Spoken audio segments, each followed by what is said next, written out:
여러분의 교수님의 평화로입니다. 감사합니다. 수시와 조고 받아줬습니다. 파송 말씀 후에 사명선언을 우리가 그동안 안 했는데 올해는 또 시작하겠습니다. 6대 비전 다시 하고 폐해 찬송을 580장 부르는데 오늘부터는 부흥 찬송을 부르도록 이렇게 하겠습니다. 요즘 감기가 유행한다는데 요즘 감기도 혼합 시대입니다. A형, B형이 같이 유행한다는데 여러분 감기 조심하시기를 바랍니다. 우리 신앙의 출발은 출애굽 정신에서부터 시작합니다.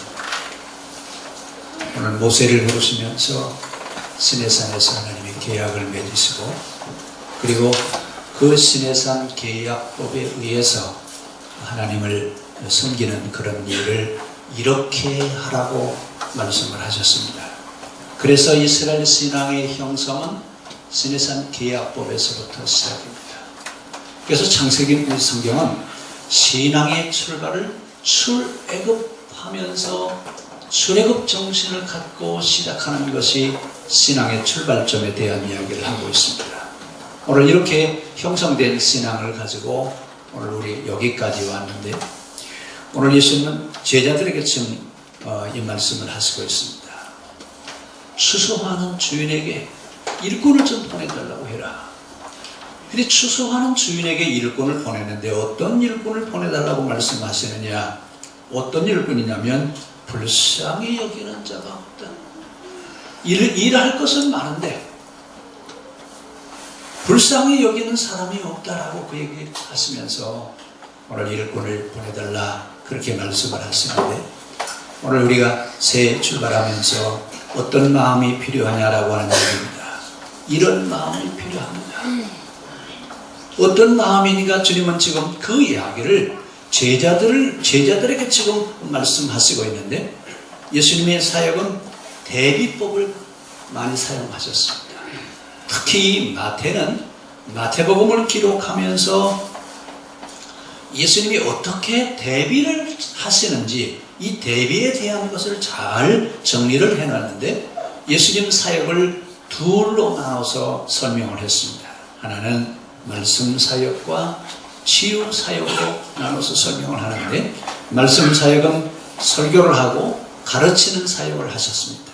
특히 가르치는 사역을 하면서 잘못된 신앙을 고치는 종교를 다시 세워가야 되는 일을 예수님 말씀하셨고 치유 사역은 병든 자 또 약한 자 이런 사람들을 고치시면서 그들을 치유하시는 그런 사역을 하셨는데 이 말씀 사역의 핵심은 어디에 있느냐? 말씀 사역의 핵심은 계약법이 있습니다. 그래서 예수님이 말씀하시면서 율법과 선지자를 완성하러 왔다. 인자가 온 것은 율법을 폐하러 온 것이 아니라 율법과 선지자를 완성하러 왔다라고 하는 얘기를 하시는데 이 이야기는 시내산 계약법을 완성하러 오셨다라고 하는 얘기입니다. 그래서 구약, 신약 먼저 옛 계약에 대한 얘기를 하시는데 그 옛 계약이 이루어지지 않으니까 새 계약을 우리에게 선포하시면서 새 계약을 완성시키는데 그 새 계약의 완성은 어디서 이루어지느냐? 십자가에서 이루어집니다. 예수님이 십자가에 돌아가시는 것은 물론 죄를 용서하시고 우리를 온전하게 하시기 위한 사역이지만 가장 큰 사역은 구약의 완성입니다. 그래서 십자가에서 모든 것을 완성하시면서 우리에게 이 말씀을 주시고 있는데 특히 이 마태복음에는 10기적에 대한 이야기를 상세하게 다루고 있습니다. 8장부터 9장까지 2장 사이에 10기적에 대한 내용을 기록해 놨는데 이 10기적을 기록하는 이유가 어디 있느냐? 이 치유 사건은 출애굽 10기적과 대비를 시켜서 설명을 하고 있습니다. 홍해바다를 건너기 전에 애굽에서 있었던 애굽 사람들에게는 열 재앙이고 이스라엘 사람들에게는 기적이었습니다. 자, 그런데 이 열 기적을 우리에게 소개하면서 예수님한테 찾아오는 사람이 있고 예수님이 찾아가시는 사람이 있습니다. 근데 예수님 앞에 찾아가는 사람들은 어떤 사람이고 찾아오는 사람은 어떤 사람이었느냐? 그 대표적인 사람이 해당장 야이로죠.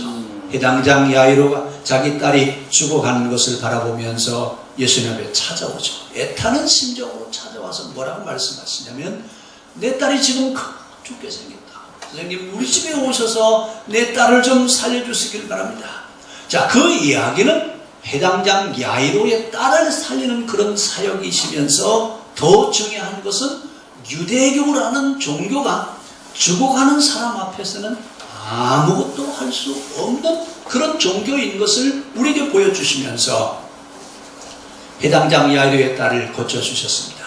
근데 해당장 야이로의 딸을 고치러 갔으면서 중간에 어떤 이야기가 들어있냐면 12해를 혈루증으로 앓던 여인에 대한 이야기가 그 말씀 속에 들어있습니다. 아니, 지금 죽은 사람 살리러 가는 일을 하러 가시는데 12년 동안 혈루증으로 앓던 여인에 대한 이야기를 거기에다가 삽입시켜 놨습니다. 죽은 사람을 살리는 일이나 12해를 혈루증으로 앓던 여인을 치료하는 치유사역이나 같은 맥락이라 그 말입니다. 뭘 지금 이 마태는 이야기를 하고 있느냐? 해당장 야이로 12년 동안 혈루증으로 앓던 사람은 자기가 12년 동안 혈루증으로 앓는 사람이라고 얘기를 할 수가 없어요. 왜냐하면 자기가 12년 동안 혈루증으로 앓는 사람이라고 하는 것을 얘기를 하면 이 사람은 뭐가 되죠? 죄인이에요. 죄인이기 때문에 의인들이 모이는 회당에 들어갈 수가 없어요. 의인들의 모임에 갈 수 없으니까 그것을 12년 동안 숨기면서 살아왔는데 예수님이 그를 치유하시면서 내 믿음이 너를 구원하였다. 내 믿음이 너를 구원하였다. 이러면서 이제 소문 듣고 많은 병자들이 나오는데 특히 문둥병자라든지 귀신 들린 자라든지 각종 병자, 맨 마지막에 누가 나오냐면 세리 마태가 나오죠. 자, 이런 사람들은 유대교 사회에서 완전히 버려놓은 사람들, 버려진 사람들이, 이 사람들은 구원받을 수 없는 사람이라고 내놓은 사람입니다. 또 그 가운데 어떤 사람을 또 소개한 거냐면 소리 지르면서 나왔던 소경에 대한 이야기입니다. 소경이 다윗의 자손이여 나를 좀 불쌍히 여겨달라고 소리를 지르는데 그 당시 소리를 지르면서 온다라고 하는 이야기는 몰상식하다 그 얘기입니다. 그런데 지금 이 소경은 몰상식하다고 하든 말든 자기에게 필요한 건 누구예요? 예수님이 내게 필요한 겁니다. 그래서 그는 사람들이 나를 몰상식하다고 말하든 말든 나는 내게는 지금 예수님이 필요하다 이러면서 소리를 지르면서 오는 소경도 있었고 어떤 소경은 이름도 없습니다. 바디메오라고 그랬는데 바디메오라고 하는 말은 디메오의 아들이라는 뜻이에요. 사람 대우를 받을 수 없는 그런 이름도 없는 사람, 이런 사람들이 오면서 울부짖으며 돌아갔을 때 주님은 걸음을 멈추시고 그들을 불쌍히 여기시고 그들을 치유해 주셨습니다. 근데 다들 오면서 하는 소리가 뭐라고 부르냐면 다윗의 자손이요. 다윗의 자손이요. 왜 다윗의 자손이라고 하냐면 유대교가 500년 동안 메시아 사상을 가지고 있는데 그 메시아는 다윗의 후손에서 오실 것이다. 그래서 다윗의 자손 예수여, 다윗의 자손이요 이렇게 부르고 있습니다. 자, 오늘 이 이야기를 치유에 대한 이야기를 하면서 오늘 예수님은 이런 사람들을 어떻게 보고 있느냐? 이 불쌍한 사람들은 잃어버린 양과 같다. 그런 심정으로 예수님은 그들을 바라보셨습니다. 어떻게 보면 이스라엘 역사에서 이렇게 불쌍한 사람들을 잃어버린 한 마리의 양처럼 취급하면서 대해줬던 것은 한 번도 없었습니다. 그동안 유대교 종교 지도자들은 이런 사람들을 향해서 뭐라고 얘기를 했느냐면 이런 사람들은 하나님이 버리신 자, 하나님이 버리신 자들이라고 하면서 종교의 이름으로 하나님의 이름으로 이들을 버려버렸습니다. 그런데 이 사람들을 치유하고 회복하는 사역을 바라보면서 바리새인 서기관들은 뭐라고 얘기를 하냐면 예수님은 바알세불에 집혔다. 예수님은 사탄의 왕이다. 이러면서 바알세불에 집혔다. 왜 그러냐 그랬더니 예수님 앞에 오는 사람들이 소리를 지르고 어떤 사람은 벗은 몸으로 어떤 사람은 벙어리로 이런 사람들이 예수님 앞에 오는 것은 이건 죄인 중에 죄인들인데 이 사람을 치료하는 것은 사탄의 역사가 아니고서는 하나님은 이런 일을 하시지 않는다 그 얘기입니다. 어떻게 보면 이들은 하나님의 이름으로 버렸습니다. 그래서 이런 병자들과 이런 사람들은 하나님의 말씀을 들을 수가 없습니다. 이런 일은 귀신이라 하는 일이라고 제쳐놓았는데 오늘 예수님이 보신 종교 지도자들은 어떤 사람들이었느냐? 불쌍히 여겨야 될 사람들을 불쌍히 여기지 않는 겁니다. 오히려 종교의 이름으로 그들을 버려버리고 오히려 그들을 박해하고 말았습니다. 그러면 하나님을 섬긴다고 하나님의 이름으로 이야기하는 이 사람들 속에 과연 하나님은 계시냐? 오늘 우리가 우리의 신앙의 현실을 바라보면서 우리가 과연 종교는 가지고 있지만 우리들 속에 하나님이 과연 계시냐라고 하는 것을 한번 물어보고 그리고 여러분 말씀을 진행할 수 있기를 바랍니다. 오늘 바리새인들과 서기관들은 그들이 가지고 있는 교리, 규칙, 신앙의 전통 얼마나 착실하게 지켜가는지 모릅니다. 그런데 그들은 신앙의 전통으로 무엇이든지 판단하고 교리로 무엇이든지 판단했습니다. 자, 결국은 신앙이라고 하는 이름으로 많은 사람들을 정죄하고 하나님이 버리신 자들이라고 이야기를 했는데 과연 하나님은 그들을 버리셨을까요?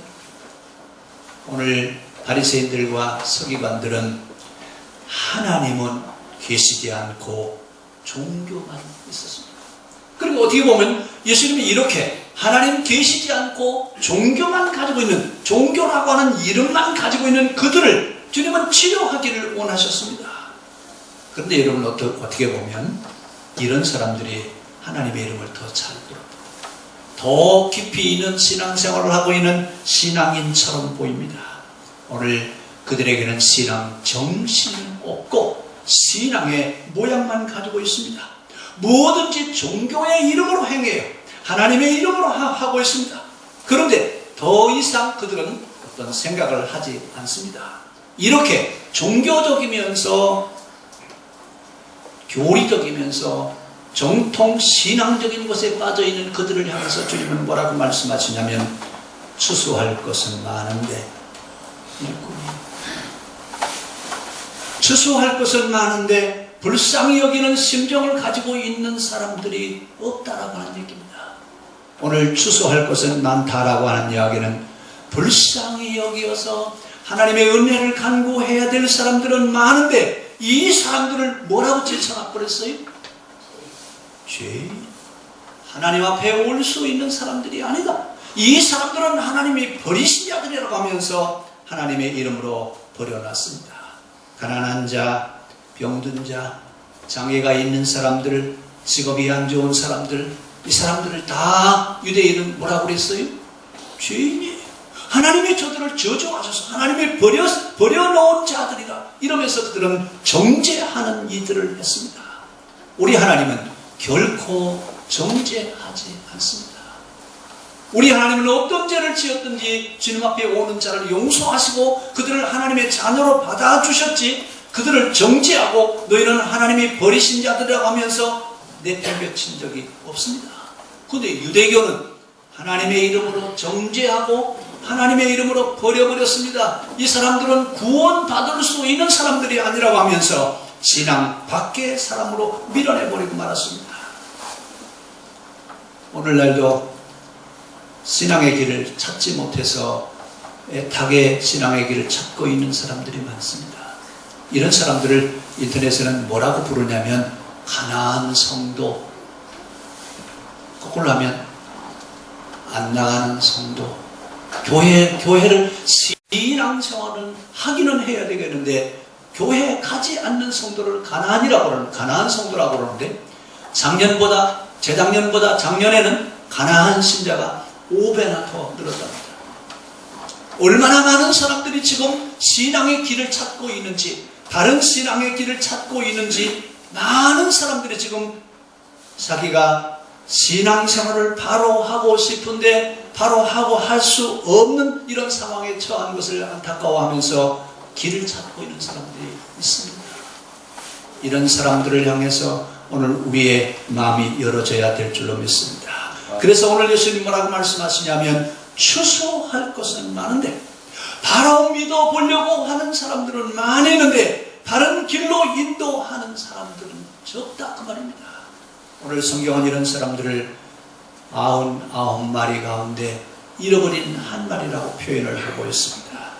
목자 없는 양 같은 이들을 우리가 인도해야 될 줄로 믿습니다. 속고 있고 잘못 가고 있는 사람들, 이 사람들에게 신앙의 바른 길을 제시해 줄 수 있는 그런 믿음이 우리에게 있기를 바랍니다. 오늘 예수님이 보신 종교 지도자인 바리새인들은 심각한 수준의 사람들입니다. 근데 그 당시는 바리새인들만한 학식을 가지고 있는 사람들이 없어요. 그래서 바리새인들이 영적 생활하는 것을 하시즘이라고 얘기하는데, 영적으로나 애형적인 종교 생활이나 어느 곳을 보더라도 흠잡을 데가 없는 사람들입니다. 그런데 주님이 보실 때는 심각한 문제를 가지고 있는 신앙인들로 보이신 겁니다. 오늘 그들을 바라보면서 불쌍한 이들을 불쌍히 여기지 않고 신앙이라고 하는 이름으로, 하나님의 이름으로 정죄해 버리고 있다고 주님은 그들을 향해서 말씀을 하고 있습니다. 그래서 오늘 주님은 뭐라고 말씀하시냐면, 추수할 일꾼이 적다. 주님의 심정을 가지고 살아가는 신앙인들이, 주님의 심정으로 살아가려고 하는 신앙인들이 적다, 그 말입니다. 오늘 불쌍히 여기시는 주님의 심정, 그 심정이 우리의 심정이기를 바랍니다. 금년에는 우리가 이 잃어버린 주님의 심정을 다시 찾아오는 그런 한 해가 될 수 있기를 바랍니다. 불쌍한 자를 보고 불쌍히 여길 수 있는 이런 심정. 근데 왜 우리 가운데 이런 심정이 메말랐을까요?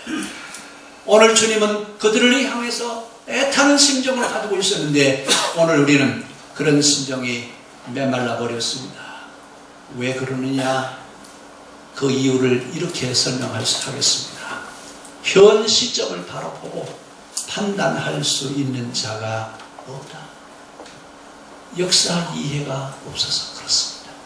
역사 이해하지 않고는, 역사를 바로 보지 않고서는 현실을 바로 볼 수 없고 미래를 볼 수 없습니다.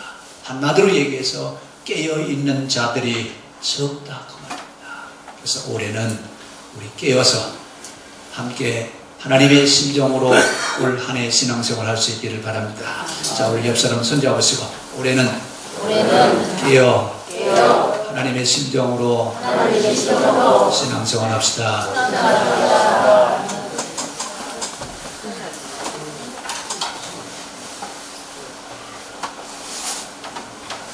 근데 우리가 사는 사회는 개인주의와 이기주의에 빠져 있습니다.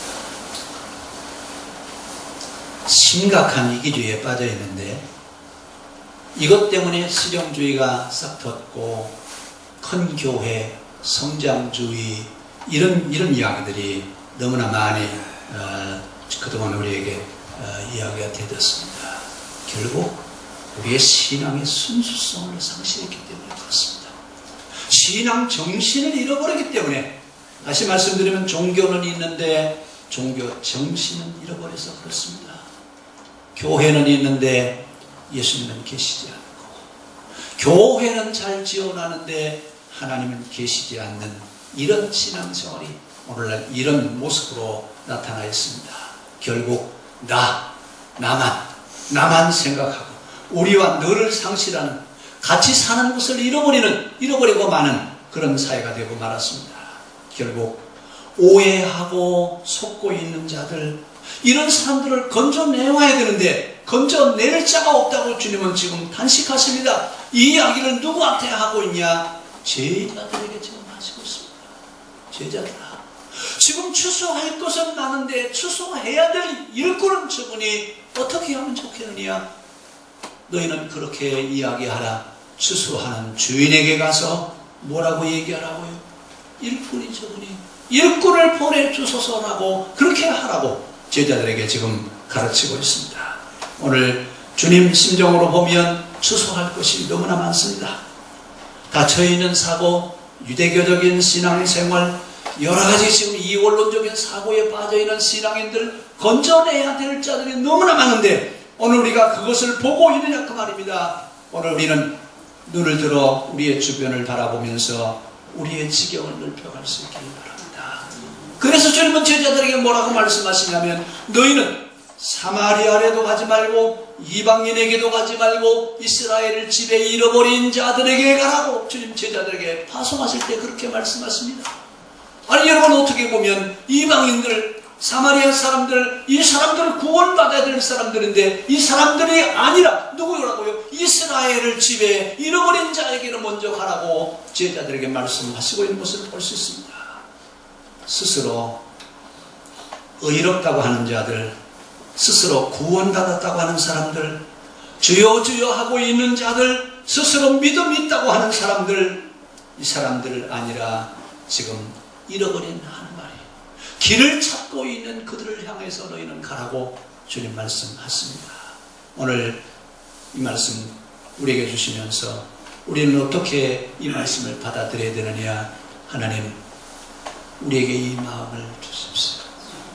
오늘 우리에게 이 마음을 주십시오. 오늘 우리가 교회 올 때마다 이런 마음 가지고 교회 와서 예배 드리고 밖에 나가서 생활할 때도 이런 절박한 의식이 우리에게 필요합니다.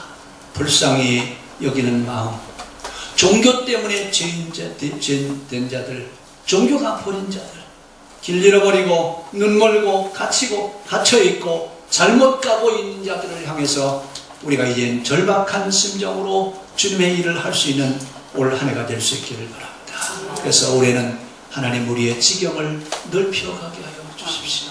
하나님 우리의 지경이 넓혀져 가기를 원합니다. 일할 곳은 많은데 그런 생각을 가지고 있는 사람들이 적다고 주님 말씀하셨던 것처럼 이제 올 한 해는 우리의 지경을 넓혀갈 수 있게 하여 주시옵소서. 나만 구원받는 것이 아니라 온 세상이 다 구원받을 수 있게 하여 주시옵소서. 그래서 올해는 일어나서 새 일을 행할 수 있는 한 해가 될 수 있기를 바랍니다. 기도하겠습니다.